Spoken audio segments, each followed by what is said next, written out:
like, well, no, I was formed as an economist with these other, preceding influences.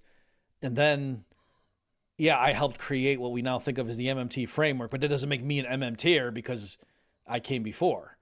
You get what I'm saying? Like, so maybe he just means it sort of like as a tautology. How could I be an MMTer when I created it? Like, is the son greater than the father kind of thing? I didn't know if he meant that or if he even meant like more like no, man, I'm so much beyond that. You know what I mean? Like, yeah, you peasants, you do the little things that we do, but I mean, there's so much more to the world than just the accounting tautologies and MMT. So I don't know what he meant. So it could have been one of the two. Okay. Okay.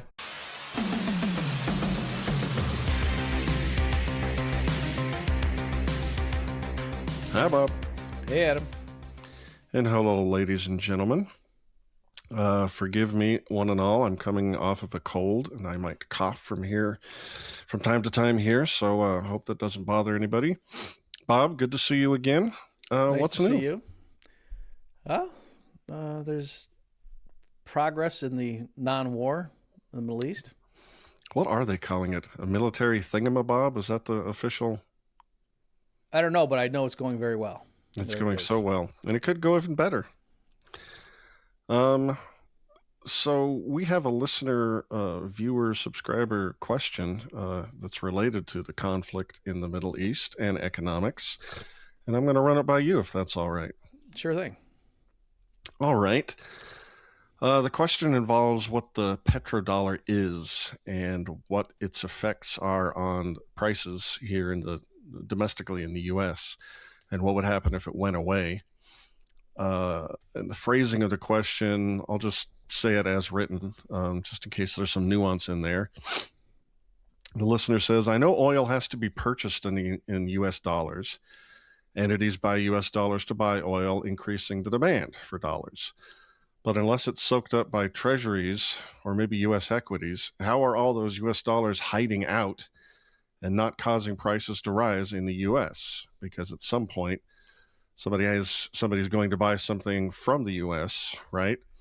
The folks who just sold the oil will sell their U.S. dollars newly acquired back for something from the United States or convert them just into their own currency. So how does that petrodollar impact prices, and what happens? And include the scale, Bob, if you can. What happens if all of a sudden they start using some other type of unit and don't increase their demand for dollars just to have these transactions? Okay, so great question. And over the years, I've been thinking about this as a typical thing that comes up, particularly in Austro-libertarian circles that are, not fans of the U.S. dollar, not fans of U.S. foreign policy. And so this is ripe fodder for discussion. So I'm going to, try to get to the broad framework and give people a way to get their hands around this. But let me just point out the way that question was worded. I think there was a tension within it. And the questioner was saying that, hey, if whatever, Saudi Arabia just sells its oil to Japan or somebody for dollars, and then if Saudi Arabia doesn't put it into treasuries or something, but instead just spends the money on goods, U.S. goods, then how does that do anything? Wouldn't that just cause prices to rise here at home? And I'll say, okay, but by the same token, even if they bought treasuries, still the dollars come to the United States, to the U.S. government or to whoever that sold them the treasuries, right? And so I'm saying if ultimately you're saying won't all dollars find their way back to the United States and push up prices? Yes, but then that's why the timing does matter, all right? And so at any given moment, if you can, if you're an issuer of dollars, then to the extent that you can get other members of the world to hold them in their cash balances, at least temporarily, right, then that does give you some leeway, right? Where you can create new dollars, get goodies with them, and then to the extent that other people hold that, there's a lag there. And so right, it's not infinite. If you could somehow convince foreigners to just, put the $100 bills up as, frame them and hang them in their house as art, that would be the best thing. If you could just do that, and their appetite for that was unquenchable, then yeah, that would be great. But that's clearly not what's going to happen. And so I'm saying that, so clearly the time element does matter, because ultimately, yeah, every dollar you could argue is going to find its way back, because even if people are buying stocks or bonds or whatever, you could keep pushing it and say, well, the person that's issuing the stocks or the bonds, why do they want dollars for those? Because they're going to spend them. And even if they invest in a factory or something, still, you get the point that ultimately everything at some point is going to find its way into a consumer's hand who's going to buy eggs. And then you could say, so see, in the long run, it's going to push up egg prices. All right. So that's, one thing. It's not that what the person asked was wrong. I'm just saying it seemed like they were setting this false dichotomy that, ultimately it's going to push up prices unless it takes a detour through treasuries. And I want to say, well, no, at best, that's just, an extra leg in the transaction and the round trip. Okay. So then as far as like, but the bigger picture and like, is this an issue? And so, I'll try to be brief, because folks, we are, getting to other clips here from the recent ZeroHedge debate that I had. I have always found it, there's a lot of people that say, oh yeah, the stuff with the petrodollar, and it has to, you can really understand U.S. foreign policy with this. And a lot of times they don't quite nail the landing, as it were. Like, to me, as a theoretical economist, like when they just explain what their theory is, it doesn't make sense to me. And here, let me just give you an example of what I mean. So here, I just Googled petrodollar, and it comes up on the AI overview, and it says the petrodollar system is the global practice of pricing and settling oil transactions exclusively in U.S. dollars, established in the early 1970s following an agreement between the U.S. and Saudi Arabia. This system compels nations to hold large reserves of U.S. currency to purchase energy, reinforcing the dollar's role as the world's dominant reserve currency. The surplus dollars earned by oil exporting countries are often, quote, recycled back into the U.S. economy, particularly through the purchase of U.S. Treasury bonds, which helps finance U.S. government debt. And then here's the big thing. The bullet point says, following the collapse of the Bretton Woods gold standard, the U.S. brokered a deal where Saudi Arabia agreed to sell oil exclusively in U.S. dollars, and then here's the money part, no pun intended, and invest the proceeds into U.S. financial assets in exchange for military protection and advanced weaponry. Okay, and by the way, this AI thing I think was drawing heavily, I could just tell. Scott Bayer, Beyer, at the Independent Institute had a thing that came out in February of this year called Unpacking the Petrodollar War Theory. And he goes through and, there's things where, well, gee, like Gaddafi and Saddam and some other characters that didn't fare so well against the U.S. war machine, we're talking about, maybe pricing, maybe we're going to price it in other things besides the dollars, and look what happened to them. Okay, so my narrow point, Adam, is that it's important what they said there in terms of the, in the way in Scott's article, I'll read. He put it this way: in 74, the U.S. reached an agreement with Saudi Arabia. Saudi oil would be priced and sold in U.S. dollars, and in return, the U.S. would provide security guarantees and access to American financial markets, blah, blah, blah. And then he says, oil exporters then reinvested those dollars into U.S. Treasury bonds and financial assets, a process called petrodollar recycling. So what I want to say is that second part is critical, right? So the mere fact that they, if Saudi Arabia and other OPEC countries, starting in the 70s with this system, said, all right, anybody who wants to buy oil from us, you have to actually pay us in U.S. dollars. That's a requirement we have. If that were the end of it, and then they got the U.S. dollars and they said, well, what do we want to do with these things? And they said, well, I really want to get into Japanese assets. And so then they took the U.S. dollars and bought yen with it, and then bought Japanese government bonds or real estate in Tokyo or whatever. Then that wouldn't be as significant as what, in fact, they did, is they took the U.S. dollars and went and bought treasuries and or buying U.S. weapons, right? And so on the flip side, you could imagine it in the mirror image where they never agreed to sell it in U.S. dollars, but what they did agree with the U.S. was a big chunk of our oil revenue, we're going to use it to buy U.S. treasuries and weapons from Lockheed and whatnot. And so they sell it in yen, and when the euro existed in euros and whatever else, Chinese yuan. And then so what do you do now with all this the Japanese yen that you accumulated because you're selling your oil in yen. Well, then we want to go buy U.S. Treasury. So what do? You take the yen and you go switch it for dollars. And then, you see what I'm saying? So there's two separate things going on, and I think both of those are important to understand the historical importance of the petrodollar system and how it benefited the United States for this system to be up and running. That, again, it wasn't merely the sort of temporary thing of, yes, their sales are formally conducted in our currency, but then they can go do what they want. It's also then, and they agree that the bulk of their revenues they're going to then devote into U.S. assets. And so I think both, kind of move hand in hand. And so last thing I'll say here is, in and of itself, the mere insistence on oil sales being denominated in U.S. dollars, and even if that's what they actually took in currency, right? Because there's a distinction to be made. It's one thing to say it's priced in U.S. dollars versus the sale is conducted in it, right? In other words, you could pay somebody in some other currency, but just the official price tag is measured in U.S. dollars, so you use whatever the spot exchange rate is, right? So even there, there's a distinction in terms of what exactly do you mean by that. But I'm saying even go full hog and say, no, it's not only is it priced in U.S. dollars, which per se doesn't mean too much, but even they insist on payment still at any given time, because, like I said, everybody could be exchanging.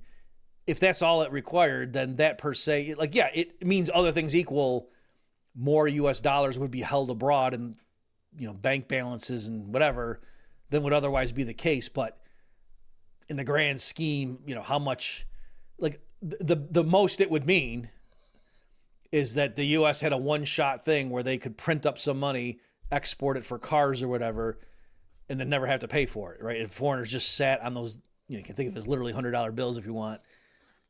You get me? Because they would never recycle. But no, we have to hold them because they just keep going around the system in terms of, needed for oil sales ultimately, because Saudi Arabia and everybody else is insisting on getting actual U.S. dollars. Okay, but that would kind of be a one-shot thing, and then as the economy grew over time and the sales grew, measured in dollar terms, we could print some more to keep augmenting it. But you get the idea that that's in and of itself, or if they collapsed it, how much are we talking about? I don't think it's that big a number in the grand scheme that would then, chickens coming home to roost and would push up prices here. I don't think it's that big a component of our overall, M2 money stock or something. Okay. So, but last thing, sorry. It was good because literally today I was watching Jeffrey Sachs was on Judge Napolitano's show, and amongst other things, he asked him about the petrodollar stuff, and Sachs agreed with me on that narrow point. He's like, yeah, I don't think technically it's that big of a deal. And I think what we're doing there is kind of like saying, perhaps, if there's some dictator and some teenage kid, in the middle of the night takes out his can of spray paint and on an overpass says, the dictator's regime will fall. He's a monster. And on one hand, you could say, does that threaten the dictator? And you say, well, no, he's got a bunch of tanks and stuff. What the heck? But on the other hand, he makes sure to scrub that. And if he catches the kid doing it, he's going to kill him. Because the idea is if your power rests on public expectations and a perception of hopelessness or futility or whatever, you got to nip that in the bud. So I think that's kind of where we are, that the U.S. dollar being the global reserve currency is largely just inertia. And, well, that's because kind of how it is. And there's network effects and stuff like that. So any one little thing isn't a big deal. But I can buy into the story of if some guy's mouthing off and saying, we're going to price our oil, in something else, the U.S. feels we got to make an example of him because we can't have other people doing this. So I think that's kind of, so I'm being a good economist here, and no matter what happens, I'm right. Of course. But I hope I'm at least trying to get across the flavor of what the framework is. Well, let me tell you about the way I was thinking about it, and you could, as an analogy, and you can just tell me how wrong that is. Okay. I was thinking that however many dollars are in existence at any given moment, if they were just bouncing around the domestic economy, the price level would be one thing.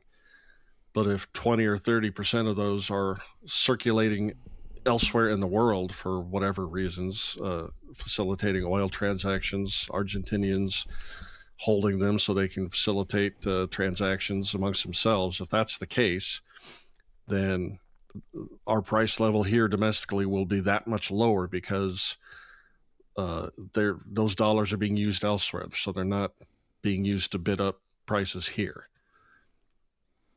So think of it like, like a circulatory system or something like that. Yeah. What are you, Epstein? Think of the human body, Bob. Your doctor doesn't know. Yeah. So, I mean, is that a wrong way to look at it? No, that's entirely right. The only quibble I would say, and this, I didn't have this complication in my original thing too. Like, no, what you just said is totally consistent with, the second of 5 points I just made or whatever. Okay. The quibble though is like, as a first pass thinking of it as like $100 bills or something, but in reality, this is the euro dollar system, right? That there's a lot of things that have some kind of name and then dollar at the end. Is that a lot of the dollars that foreigners use, it's not actual $100 bills that now it's not in the U.S. pushing up prices because it went abroad and we got a Toyota for it and we didn't have to give anything in exchange. We just sent them green piece of paper. That really it's the banks over there like multiply their deposits electronically on the basis of a very narrow reserves consisting of actual U.S. currency, or they have reserves of J.P. Morgan. They have a checking account with J.P. Morgan, which is in literal dollars, whereas over there, you get the point.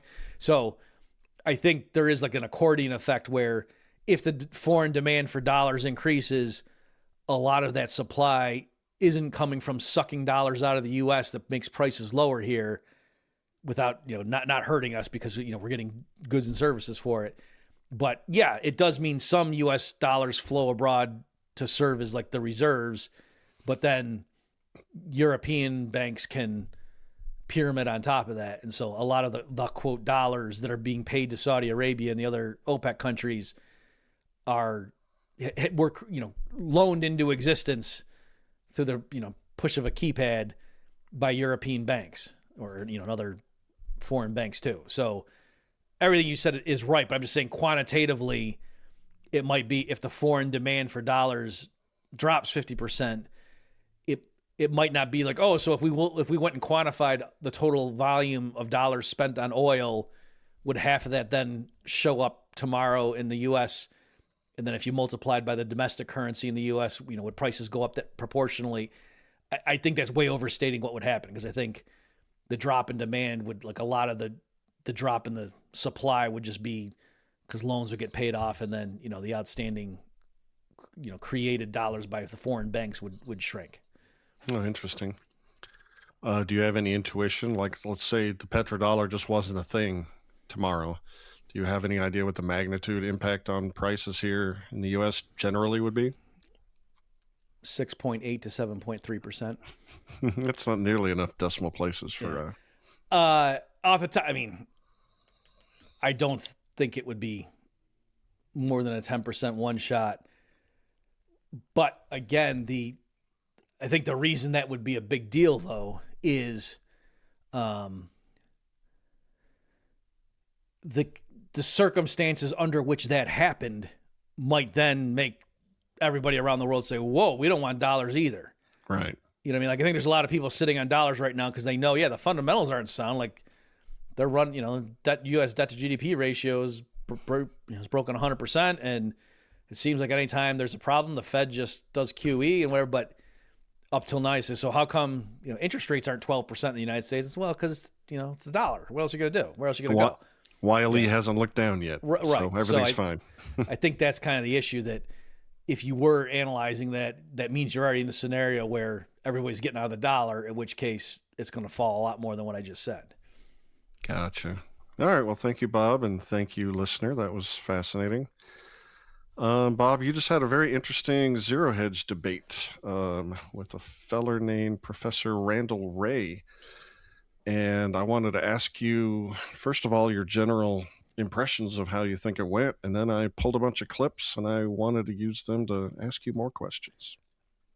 Yeah. So the host, Kevin, I think Muir, he told me there was a funny thing, like there's some California something or other that his name is the same as like a wildlife foundation or something like that, forestry.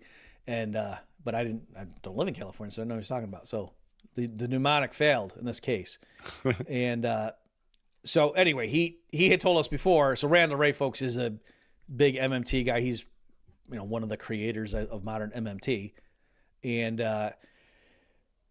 the host, he said, you know what? I don't think I don't think they want a debate between economists from different schools. I think a lot of the people, who read ZeroHedge, they want to know help, have help in navigating markets and things like that. And how do I make sense of the news and translate that into my portfolio decisions? So what we were doing was not so much trying to defeat each other in battle, but rather he was bringing up a lot of issues that had financial implications and then asking, okay, what does an Austrian say? What does an MMTer say? Right. That was kind of the deal. So I liked that approach. And I think it was good. As I put it, we're not trying to beat the other guy. It's we're giving the viewers a menu, like a buffet of options, and just say, here, which dish would you like to sample? Yeah, I thought it was good too. Let me start with the first clip. It's of your interlocutor just describing his own economic viewpoint, and it brought up a question. So let me play for you. Hopefully you and the viewers here think that I'm an MMTer, which actually is kind of funny because I'm one of the creators of MMT, but I'm not an MMTer. I'm a Keynesian. I'm a student of Minsky, as you said. I'm a Minskian. I'm an institutionalist economist. I'm a Veblennian, and I studied Marx too. And out of maybe 500 academic publications, a very small percent of them are MMT. Okay. I agree with much of what Bob said. I want to do real world economics. I'm not interested in really simplistic, silly mathematical models that are just designed to obscure the fact that the economist has no idea what they're talking about. I'm completely dismissive of all the mainstream economists. So anyway, that's how I got here. I work in a paradigm called monetary theory of production, and all of the great heterodox schools of thought, which means the ones that are not mainstream, Keynesian, institutionalist, and Marxist, work within this same paradigm, which means that we believe that the capitalist economy, production takes the form of you start with money to produce commodities to sell for more money. You start with money to produce commodities to sell for more money. Also, Marxism, Keynesianism, and whatever Veblennianism. Is that a person? Veblennianism? Yeah, Veblen. Yeah, so I was confused by all that. I was wondering how much light you could shed. Okay, so I was surprised at the beginning when he said, I'm not an MMTer. At first I was thinking, like, what are we doing in this debate then, right? Because some of the backstory, I won't say who, but originally it was supposed to be a narrow debate on a federal job guarantee. And that's a standard like a lot of the MMT people are for that. And we know we can afford it, right? Because, you're not constrained. If there's unemployed people, putting them to work doesn't cost anything. But that guy couldn't do it. And so then we got a replacement. And then, the monitor wanted to expand it. And ironically, we never even covered job guarantee. But so there I was surprised. But then the more he talked, there's two possibilities. One is he just means like, well, no, I was formed as an economist with these other, preceding influences. And then, I helped create what we now think of as the MMT framework, but that doesn't make me an MMTer because I came before. You get what I'm saying? Like, so maybe he just means it sort of like as a tautology. How can I be an MMTer when I created it? Like, is the son greater than the father kind of thing? I didn't know if he meant that or if he even meant like more like no, man, I'm so much beyond that. You know what I mean? Like, yeah, you peasants, you do the little things that we do, but I mean, there's so much more to the world than just the accounting tautologies and MMT. So I don't know what he meant. So it could have been one of the two. Okay. Bob, before we continue, I want to have a completely natural, totally spontaneous discussion about how awesome the new Scott Horton Academy is and why everybody listening should go to scotthortonacademy.com/crossover and immediately sign up for it. Exactly, folks. I knew I was going to like it. After all, I've liked Scott. I've interviewed him on my show several times. I've seen him in long-form interviews like on Tucker Carlson. And I just thought, oh, this will just be like that, but more so. And it is that, but it's even better. Just to give you an example, like Scott goes through a presentation and he's got multimedia. Like you can see the video of Saddam Hussein calling off names and having people taken out back. And I don't think they were given a retirement package. I don't know exactly what happened. I don't speak the language, but it didn't look too good for them. And lots of stuff like clips of Jimmy Carter praising the Shah of Iran, just all kinds of stuff like that, really helping you to understand how the heck did we get into this mess. And so I know it sounds like I'm just saying this for the ad, but it really is true that I'm not going to watch a movie or something later on. I'm going to get back to listen to Scott explain what the heck happened with U.S. foreign policy. So I can't recommend it enough. Awesome. Remember, folks, go to scotthortonacademy.com/crossover and you will get a great discount, and Bob and I will get a kickback, so you will be supporting these crossover episodes. But again, like he has like a leading textbook on like how I developed, I forget the title, but it's, in there he's saying I helped create it. So to me, it would be like if Mises said, I'm not an Austrian economist. And, or I guess maybe Menger could say that, I don't know. So anyway, I don't know how exactly he meant that. It did surprise me. As far as the other thing, I know that sounds funny. And Piero Sraffa has a thing called the production of commodities by means of commodities. And so I don't know if what Ray is talking about is like a generalization of that. But I think, to be fair, the people are like, well, of course, what are we talking about? Standard mainstream models don't have money in them. And like, again, the workhorse model when I was at NYU, it you could go either way. If you were in a micro class, then yeah, you could have a multiplicity of agents and, end commodities and blah, blah, blah, and all this stuff. But everybody knew everything. And you could define an equilibrium as, it's a vector of exchange ratios, but they're all barter exchange ratios. You didn't need money. Everybody knew everything in the model. Or if it was macro, it would be ludicrously simple. And it would be, there's one household who has a utility function and he lives forever.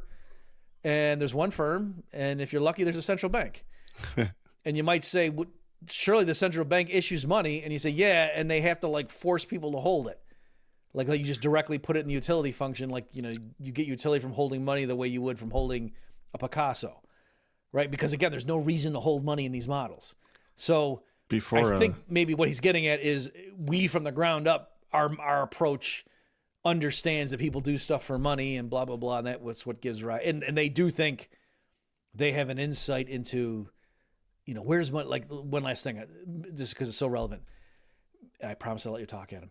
The going around recently on Twitter was the Milton Friedman thing. I'm sure you've seen it where he's like, you got to remember where the government doesn't have any money. They took it from you. That's where the government gets its money, from what they took from you. Right. It's famous. And get him, Milton. And then some MMTers got their hands on that and they're just laughing, hysterically. Like, what are you talking about? No, any money you got came from the government. Just take it out of your wallet and look at it. Right. It came from the government. So what are you talking about, you idiots? And they're both kind of right. You know what I mean? You can see, what Friedman means and you know what they mean. So anyway, I hope that's enough context to show that even though prima facie that sounded ludicrous on his part, that is just how stunted and sterile the mathematical mainstream is that he's recoiling against. I get it. And this leads perfectly into the next clip. It's awkward, Bob, but I'm going to play a clip of you. All right. And have you respond to it while I ask you a question. At least I had a different shirt on. I was just like, oh my God, did I wear the same? No, I dressed up for the ZeroHedge debate. I put on a long sleeve shirt. Yeah, that would have been bad. Yeah, and then I'm going to ask you a super childish question that I know I've asked you before, but I can't help it. So okay, be prepared. I'm of the perspective, again, coming from a free market point of view, that just like if, what's the problem with central planning? And should there be a group of government experts that determines how many grocery stores there are or determines what wheat prices or oil prices should be? Most free market economists would say, no, that's crazy. And they said, well, hey, Murphy, what do you think the right price of oil should be? I said, I don't know. Let the market decide. It's then to say, hey, do you think the Fed should raise or lower rates? It's not that I disagree with their choice. It's that this whole institutional framework to me is crazy. All right. And so that, but more specifically in the Austrian paradigm, going back to what I said earlier about their particular theory of the boom bust cycle, very quickly, I'll say the Austrians think that interest rates have a job to do, just like the price of oil means something. The price of, unskilled labor in Minneapolis means something, and so forth. That the Austrian view, the various maturities and interest rates, that if it were in a genuine market economy, balancing, the views of people, lenders and borrowers and so forth, those numbers actually refer to something. And for the government to come in via the central bank and lower interest rates, the conventional view is like, oh, well, that might cause too much inflation. But no, like in the Austrian, no, it causes an unsustainable boom, among other things, right? So in the Austrian paradigm, which has this rich, I'm going to use some $10 words, intertemporal capital structure, like you can at least tell the story. Someone wrote an PhD on that, right? Yeah. So there could be a boom bust cycle. So I'm saying, last point I'll just make here is that was some of my frustration in grad school, like talking to my, the guys going through my cohort who were getting, the PhD in economics from NYU, which was a decent school. It wasn't that they disagreed. Like they couldn't even tell the Austrian story in their framework. It wasn't even possible for there to be malinvestment in the sense of what the Austrians mean by that term. So again, it's ironic because again, the usual knock against the Austrians is, oh, you guys are like medieval scholastics. We got our rigorous models. And it was like, no, actually our story of the business cycle is too complicated for let's assume there's one household that lives forever and that there's a capital stock K subscript T. Like you can't even tell the Austrian story. So maybe we're wrong, but the point is like the mainstream competitors can't even comprehend the complexity of the story we're telling. So that all seems... I feel like Ralphie in the Christmas Story. Wow, that's great. It is great. It is great. I'm nodding my head. I'm going, yeah. Captivated. Go ahead. Sorry. It's exactly right. It seems so obvious and so true. And yet mainstreamers think we're the goofballs, think you're the goofball. And my 5-year-old childish question is why are they acting like that? What can they possibly be thinking to say, no, we're right. It is just capital is all just K, and you're silly for even thinking there's a structure over time of the stages of production. How can they even defend their position? Surely they say something semi-intelligent. Yeah. So some might say what you just said, but I think the more sophisticated ones would say, yes, I'll keep it brief. I tell you exactly what they would say. Like if I want to pretend to be them, they say, yes, of course we know our models are unrealistic, but we have, a model that's quite realistic. It's the real world, and that's too complicated. There's too many moving parts. We don't understand it. And so how can we approach understanding that? Well, we start with a very simple model and we study that thing and put it through its paces. And then we add one more layer of complexity and so on. And that, yes, the current state of macroeconomics and business cycle modeling, we're kind of approaching it from two different ends of the spectrum. On the one hand, we're starting with, very simple assumptions. Yep. One household, one firm, no government, whatever. And we start building it up from there. But we can also leapfrog to the other end where we have what's called, an Arrow-Debreu model, where we have, an infinite dimensional space, or maybe it's finite, but a humongous number of, goods and services available at any time.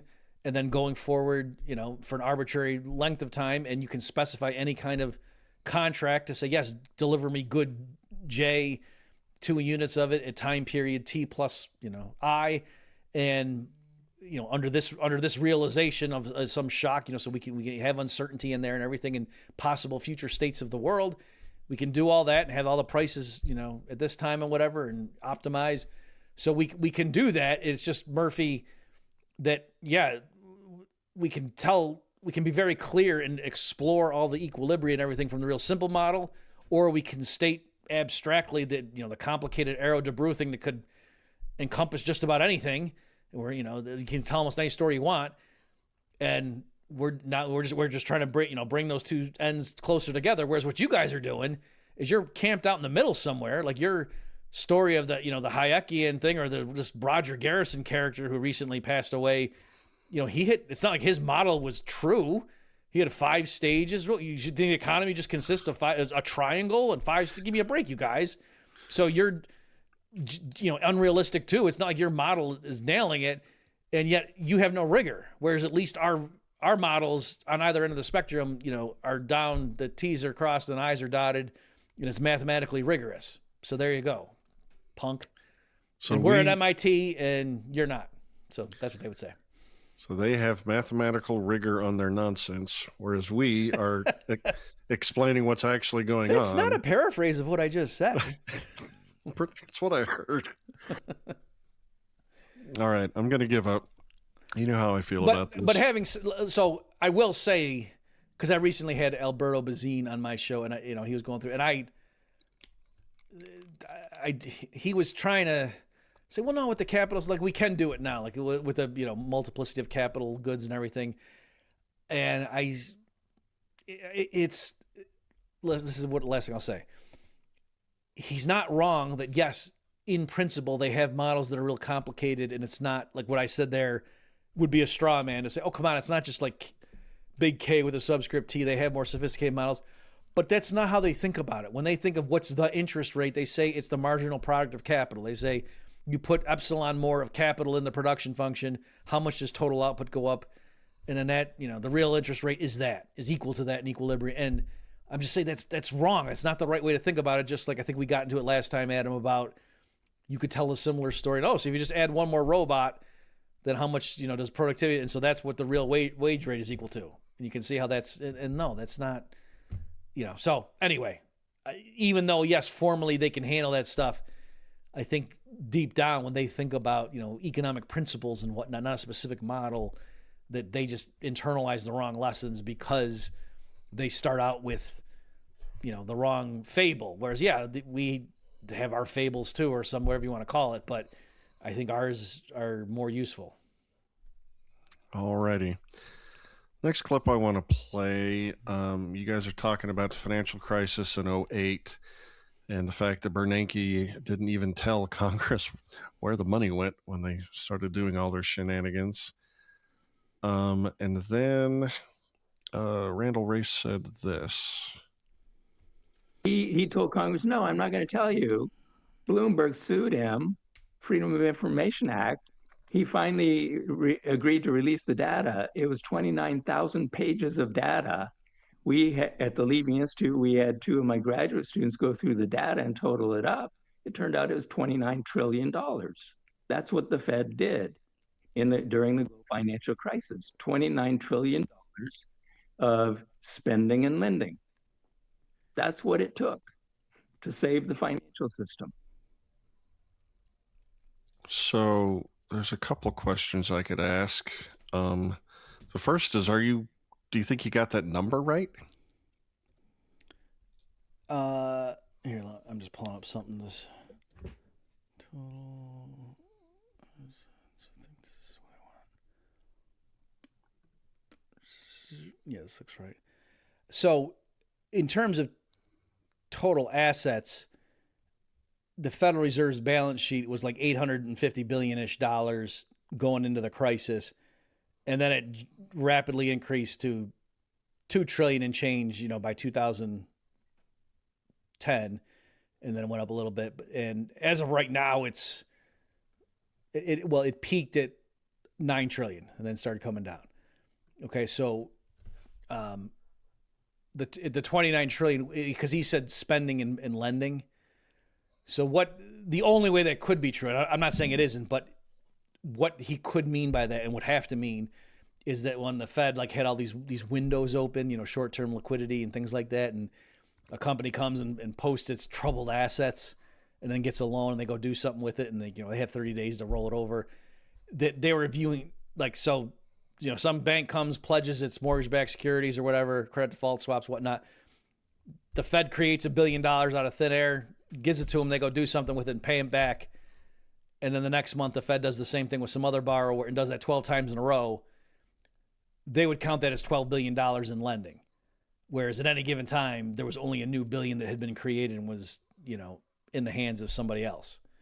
So do you see the distinction I'm drawing there? I think so, yeah. So that's... So the yeah, extra 27 trillion just gets netted out in the wash or something? Well, no, I'm saying the Fed did create like 2 trillion, 3 trillion, depending on what time frame you're looking at, in terms of new reserves that they pump. They bought assets and pumped that into the system, and also could have been lending it. But I'm saying so how does 2 or 3 trillion of newly created assets, reserves, how does that turn into 29? I'm saying they must be counting it as they give somebody a short-term loan and then that person pays it back and then they relend it. So I'm saying they're counting every cycle, every turn of that. Okay. Which isn't wrong. I'm just saying that people might be it's not that they created 29 trillion new dollars and said, here you go, everybody. And then, that's why things got so expensive. That no, they created like 3 trillion more in reserves and just kept short-term, rolling it over to people as they needed it. Gotcha. All right, I'm going to save my second question for this next clip then, because it involves the big distinction Ray makes between fiscal policy and monetary policy when trying to handle these crises. So here we go. Congress would only give $800 billion. They're worried about the deficit. Now contrast that to COVID. COVID, we lost 22 million jobs, 22 million people. And plus, even those of us who didn't lose our jobs, we couldn't leave the house, okay? Which meant, the service sector is completely wiped out. If Amazon couldn't deliver it to your house, you didn't get it. What did we do? Well, Biden spent $2 trillion, mailed out checks, okay, and then added the Inflation Act after that, and Trump comes in and mails some more checks, okay? We recovered in 2 months, and we recovered all of those jobs in 2.5 years. That's the difference that fiscal policy makes. You solve a crash with fiscal policy, you unwind the financial institutions, you shut them down, you sell them off, you do what Roosevelt did in the Great Depression. So there's a lot there. He's describing the difference between how, quote unquote, we handled 2008 and then how we handled COVID. And he was a big fan of the checks that Biden sent out, fiscal stimulus. For some reason, he didn't like so much when Trump did it. Might be a political bias or something. But what did you think when he said that? I didn't understand. It's probably obvious to you, but I didn't understand why he thought the monetary solution was wrong, but the fiscal one is right. Okay, so a lot there. Let me just mention before I forget, I hadn't thought through. I mean, just because I'm jotting down notes and trying to figure out what am I going to say when it's my turn. The thing there at the end was kind of ironic, where he's trying to show now the way to really get this correct is like, look at what FDR did, and I was like, right, and that's why we nipped that Great Depression in the bud in 1933, and the economy was fine. So at that point, it's funny how but no, he was on the right track. He just should have done more. So for folks at home, the distinction between fiscal and monetary policy, the stuff the central bank does is monetary policy, and the federal government, particularly, it's the deficits, like spending more than it takes in tax receipts, that's called fiscal policy. All right, and so it's just to make sure people understand his claim. He was saying, following the 2008 crisis, the Federal Reserve certainly did a lot. They had all the rounds of QE. People were freaking out, and to his credit, he could have accused me there and said, yeah, and maybe he just didn't know that I was concerned about price inflation after the rounds of QE that didn't materialize. But he didn't. Right. So there's that. And then Obama did come in with his stimulus package. I think it was called the affordable, it was the ARRA, I think. I can't remember what those letters stood for. Recovery and something Act. And so there was a big deficit. It was like $850 billion or something. Stimulus package. I know that they said at the time they didn't want it to exceed $1 trillion because that would be too scary. The Republicans would pounce, but they needed it to be big enough to make it look like this is going to do something, right? So that was partly the logic behind whatever number they landed at, 850 billion ish. And whereas with COVID, the deficits were bigger, and also the Fed did more too. So that's another thing that's weird about his.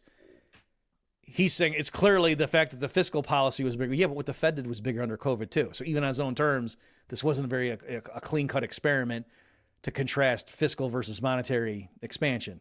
Yeah. But anyway, so his point was, we had the crappy, lackluster recovery under Obama, whereas the COVID, we, restored those jobs really fast. Yeah, we got some inflation, but I mean, what do you expect?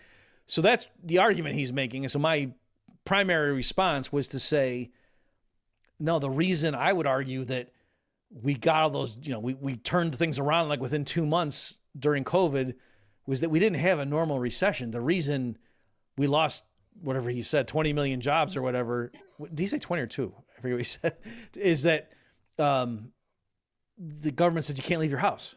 Yeah. So that's why all those people lost their jobs. Made your jobs illegal. Right. And then when the government said, okay, you can go back to work now, that's where everyone went back to work. It's the darndest thing. All those jobs just came right back. Right. So that, he was said 20 million. I'm just doing the math. Right. So there's that element. And then, okay. So that's my primary response. And then, like I said, it didn't occur to me at the time, and I'm just unpacking here with you, Adam. Also, it's not clear why is COVID a fiscal, attack, not a monetary one, when if you look at a chart of what the Fed did, it was way bigger, during COVID than it was after the 2008 crash. Yeah. So that's the point he's getting at. And I mean, from a Keynesian perspective, just a little bit in terms of like, why do they think that? Because the deal is, especially when there's a financial crisis and interest rates are at rock bottom levels, they think that monetary policy becomes impotent. And it's what Keynes called a liquidity trap. See, the idea, like if interest rates are literally 0% at that level, money and government treasuries are virtually interchangeable, right? So the Fed comes in and says, we're going to do QE. We're going to buy, $1 trillion of treasuries, right? So we're going to create $1 trillion new dollars, and here you go. Oh, and we'll take the treasuries off your hands. Go get them, kids. And they want to argue on the margin that's actually not doing too much, because once the yield on T-bills is 0% or very close to it, how is a T-bill different from a $100 bill? Yeah. You're just kind of doing an asset swap that's not really doing much. So that's the claim they're making. Whereas mailing checks to people, like the Biden administration wasn't buying, shares of people's homes for $2,000. No, they were just mailing checks and saying, go do this. You see the difference? If what you're trying to do is goose spending, which is what Keynesians think you need to do, that's why they think just mailing checks to people will boost aggregate demand more than doing an asset swap when interest rates on safe assets are virtually zero. Gotcha. Good stuff. All right. My next clip is about inflation, and I'm going to act childish again because I'm so annoyed that it's not defined as an increase in the quantity of money anymore. This is Ray responding right after you said something about the powers that be being wrong about quote unquote transitory inflation.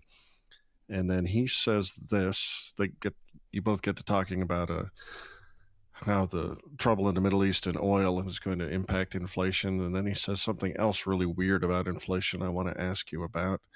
Here we go. Let's go and talk a little bit about the thing that is unfortunately taking too much of our attention right now, and that's the Iran-U.S.-Israel war. And over the last little while, oil has rallied 50%. I think, though, it's kind of debatable in terms of where oil is going to end up. But I think that even we can agree, even if tensions subside at this point, it looks like oil is going to be higher in the coming year. And if we look at the market's already taken like 1 year forward inflation swaps, and they've rallied from 2.25 to 3.25, like meaning that the market is expecting a lot more inflation in the coming year. It's also gone, and recently in the last 2 weeks, it's taken the implied year-end Fed funds rate, and it's taken it from 3% to 3.60, meaning that there was almost 3 cuts taken out of the policy. So my question, I'm going to give you 2 questions. What will be the effects of higher oil prices on the economy? and what will be the likely policy response? And I'll start with you, Randy.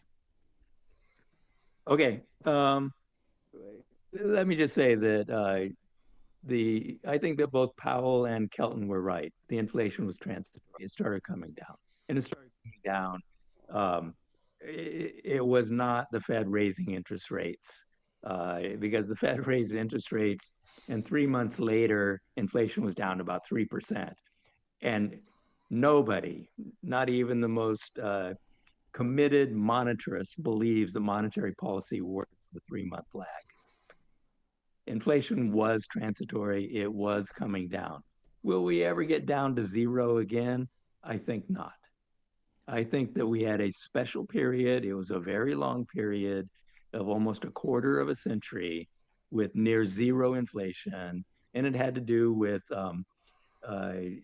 billions of workers coming into the global markets, China and India. That's what got inflation down to zero. So inflation is perfectly normal and natural, and the only thing that could get it to not exist is billions of people entering the global economy. That just, I don't know, that didn't make much sense to me. I hate the way we talk about inflation these days. What did you think about that whole section? Okay, so Stephanie Kelton said something like, so she'd been going around saying, yeah, it's transitory, it's transitory.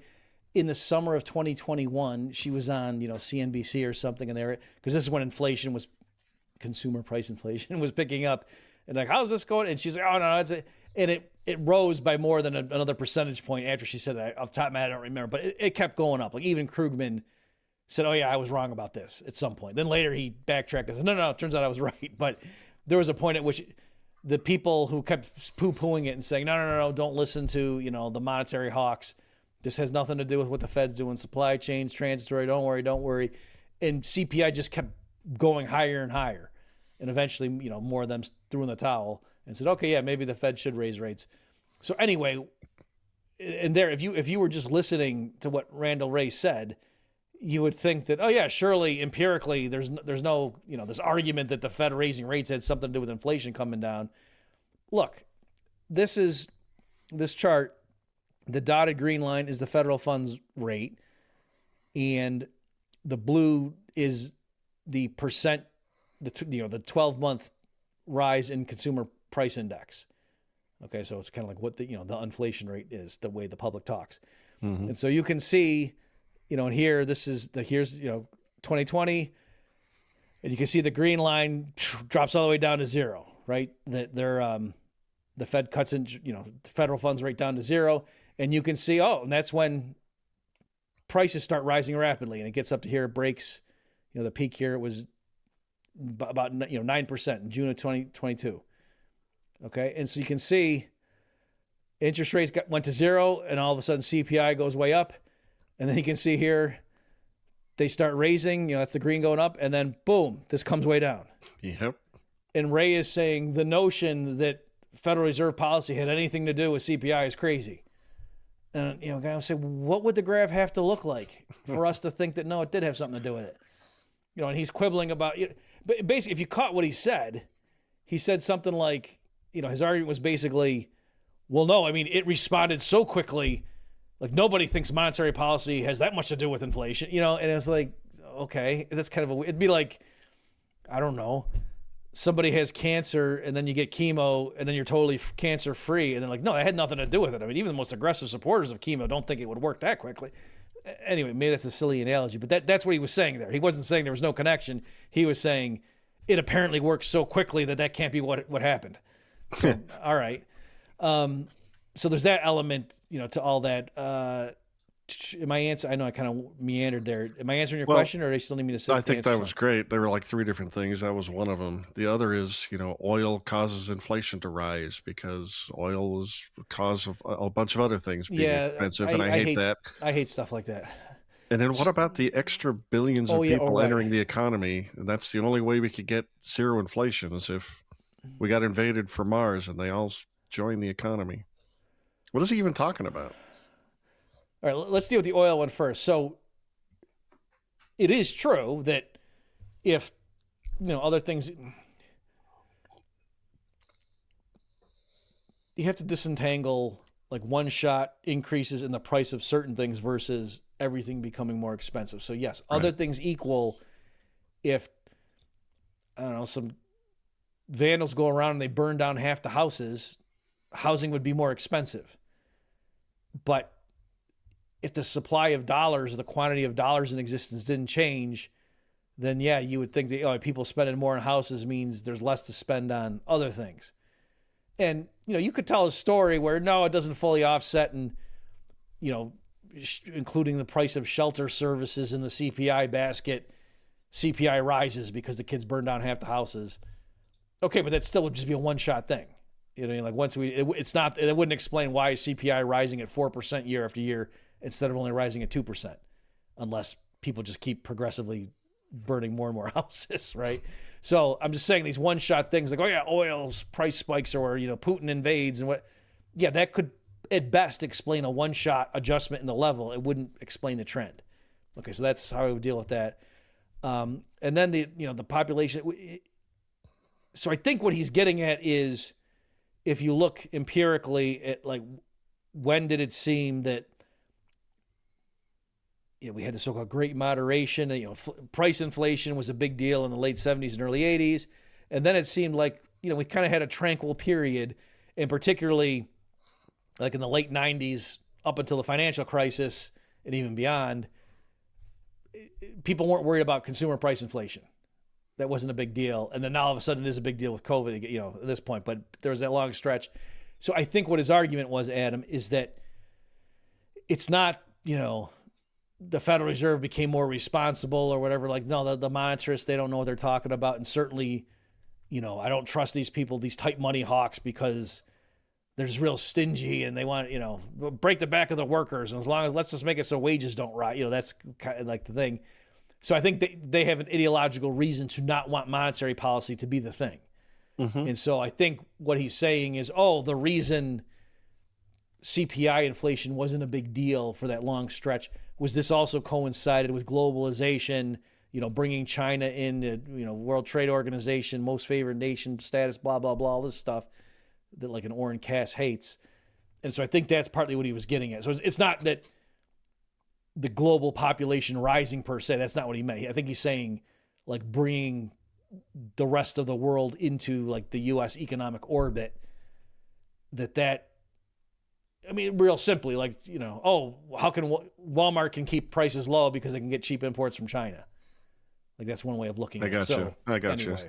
So, and that's never going to happen again.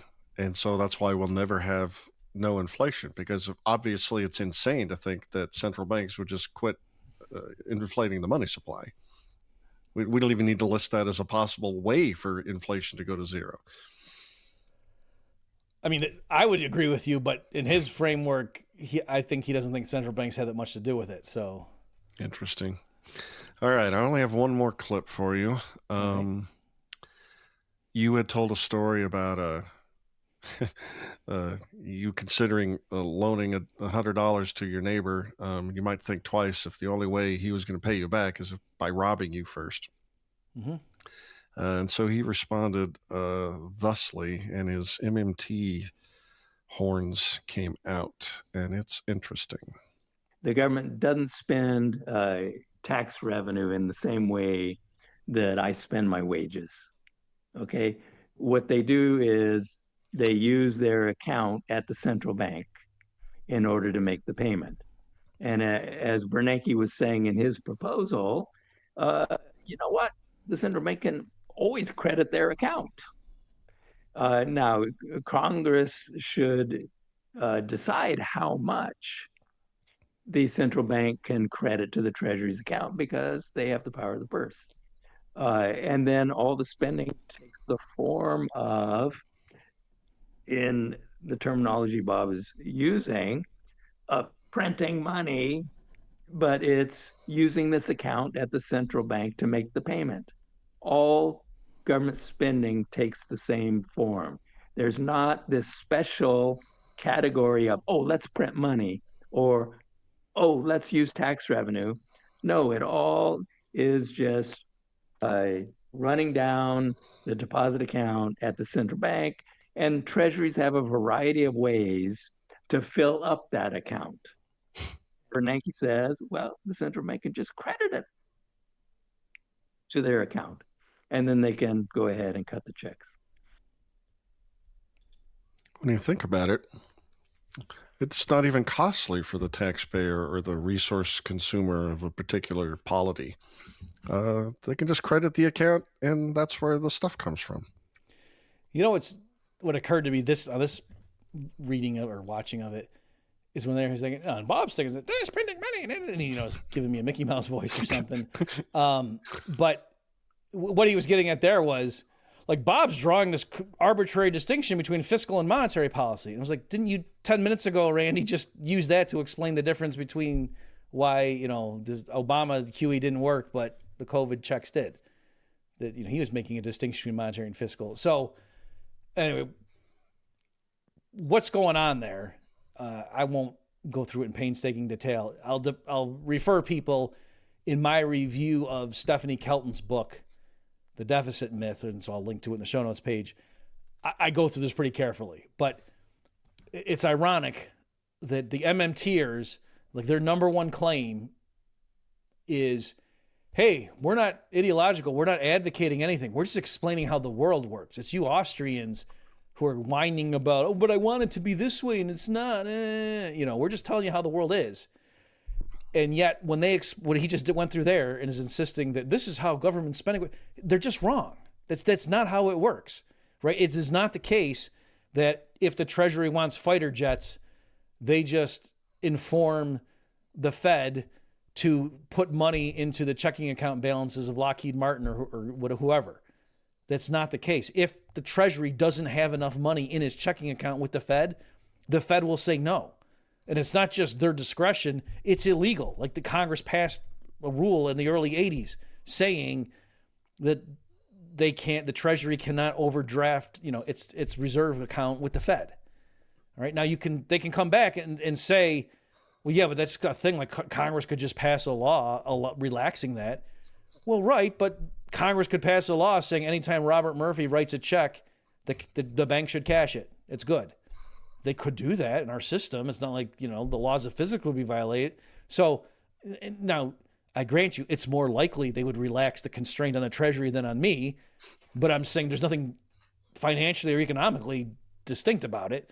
Okay, so I'm just saying, when he just so calmly tells you, this is how actually it works, it's not true. That's just not the case. That what has to happen, the Treasury has to first have the money before they can spend it. And what's ironic is, right now, I'm allowed to overdraft my account with my bank. They'll cover me for a leak, whereas technically the Treasury is not allowed to. So there's a sense in which I can spend more liberally than the Treasury can, all right, in that narrow sense, in terms of what he's saying, the way the world works right now. So again, to be clear, right now, the way it works, if the federal government wants to spend money, they need to have incoming tax receipts or they need to issue bonds. And that's it. They need to have the money first before they can't just spend it and then have the Fed ex post create the money to fill the gap. Now, it's kind of a shell game, right? Like, that's superficially what happens, but behind the scenes, what can happen is that the Treasury issues bonds, and then the Fed makes it known, some private dealer, you give money to the Treasury and get bonds from them, and then we, the Fed, in an open market operation, will create reserves out of thin air, credit them to your account, and buy those treasuries from you. And we're going to do a round of QE or whatever. So that kind of feels, so indirectly, it's, the Fed monetizing the debt. But I'm just saying, strictly speaking, mechanically, what he said is not true. All right. And so he was trying to take the edge off your point that government spending hurts the taxpayer. I mean, he's like, you expect his next sentence to be, so really, when you think about it, we shouldn't even have an IRS, because that's not even where government gets the money. So, like, it seemed like a rhetorical device. Yeah. Right. I don't remember rhetorically what point he was making there. Like in other words, what I had said that made him say that. Your thing about the $100. Oh, okay. Right. Yeah. So so the back and forth there was, he had made the point that, if you just understand accounting and sectoral balances. And, again, this isn't ideology, folks. This is just numbers, man. This is math. Sorry if arithmetic bothers you. To his credit, Randy wasn't laying it on thick with that, but clearly, like, I've encountered that a ton of times, right, in terms of dealing with MMTers. But he was saying that, everyone's worried about government deficits and stuff, but I mean, what do you guys want? If the government, we can prove it mathematically, that if the government runs a deficit, then the private sector, has a financial surplus. And that if the government were to foolishly run a balanced budget, then how the heck is the private sector supposed to have a surplus anymore? And so that's where I, said, yes, when you understand the terms, whenever the accounting per se is correct. But again, that would be, to me, it's confusing. Like, it's making the word surplus sound benign and good, actually, when in this setting, it's not. It loses it, if foreigners, if we sell a bunch of jet engines to foreigners and they owe us money, and now we have bonds issued by them, that's a valid component of our national wealth, because how are they going to pay? They're going to have to do something productive to come up with the means to pay us.